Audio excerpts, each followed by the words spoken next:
We're going to talk about how to develop a technique which can develop a lot of ideas and gives you a lot of freedom, and it's really easy to learn, especially when you're not that experienced and you're a bit insecure with your lines and your proportions and you don't know yet what you really want to do. This technique is really nice because it leaves you a lot of freedom. We're going to use a very light marker, a C2 marker. It says N3 on top of this, but I actually refilled it with a C2 tank, so it's actually a Copic C2 marker. So yeah, it's very light and leaves you a lot of freedom later on to sketch over it with a Polychromos dark indigo blue. So I'm going to start, and today we're going to sketch in SUV proportions. What is the biggest difference between an SUV and other cars? Obviously it's a bit higher with the ground clearance. If you have, for example, a sports car, you would probably have something like 2.5 wheels in between each wheel, and you would sketch something like this in terms of proportion. But with an SUV, you definitely increase the size of the wheels, so that you probably have only 1.5 wheels in between each wheel. At least I do it. I really oversketch, like really overdo the wheel size. Gives you a really strong kind of stance. And the ground clearance line is not like here in the sports car where it's like really low and you try to push it to the ground as much as possible.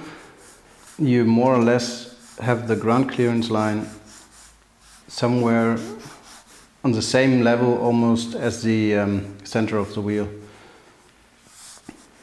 And then you have a very short front overhang, because when you, for example, want to drive over a rock or something, it really helps when you have a short front that it doesn't block you from driving over a rock or something.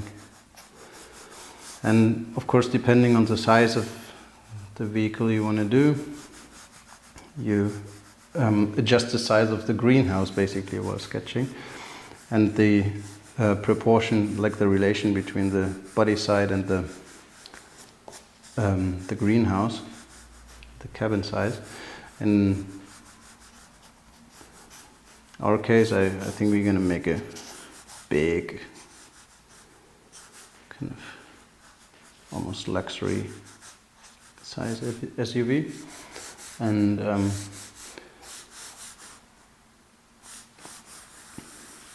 the good thing when you sketch with a marker, I always start sketching with a marker with the big side. Like I really rough in the lines. It's really not important that all the lines are perfect. I mean, you can see it in the sports car. I just really roughed it in. And the good thing is, because it's so light, it gives you a lot of freedom. And you don't have to worry so much, because first of all, you cannot really be precise, so you don't even try. And on the other hand, it later on you have,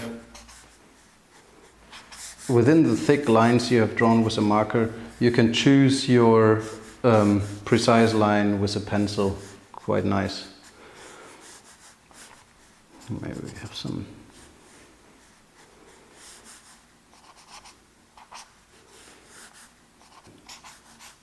You have in an SUV you usually have a light catcher here on the side, and you have maybe a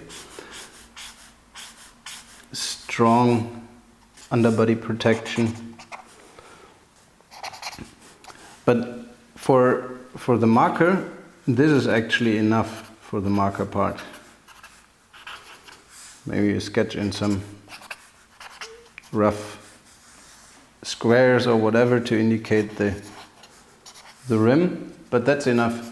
And this technique is really nice to think about proportions. I have now already sketched in something where you can imagine, yeah, how the car would look in terms of proportions. And then I would do like variations of it. I would just try, maybe, you know, make the wheelbase a bit longer. Like, it has to change a lot, but maybe a little bit. And try how that would look like. And you can even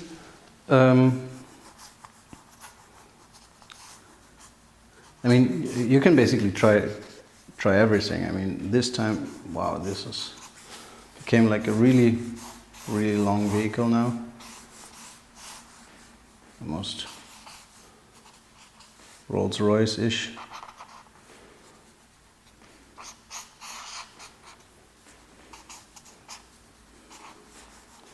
You really can start to think about what you actually want to sketch. You don't even, with this technique, you don't even need to always sketch like circles for the wheel. It would be even enough when you make a little doodle. You can make like 5 points which indicate the wheels and rough in whatever.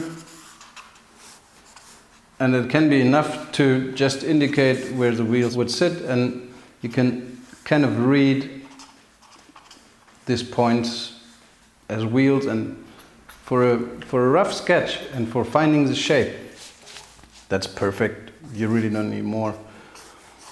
And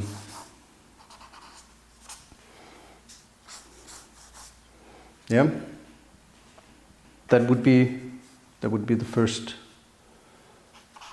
step in this technique, I guess.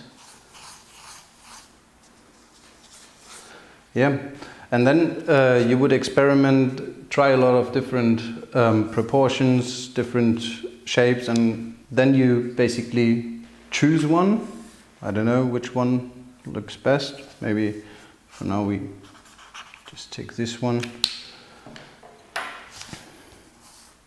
Oh, or should we? Oh, why not go for the extreme one? Let's go for this one. We choose this one.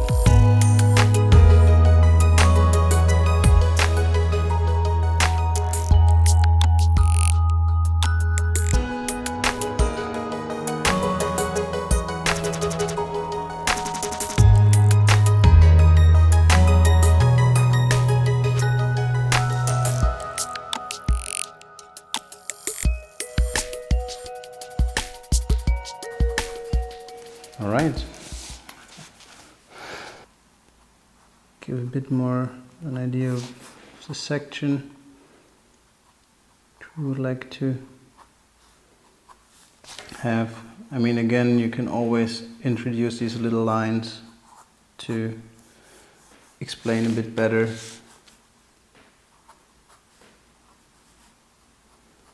What the surface is doing. But yeah, even that you can do in a later stage. Doesn't have to be right now. All right.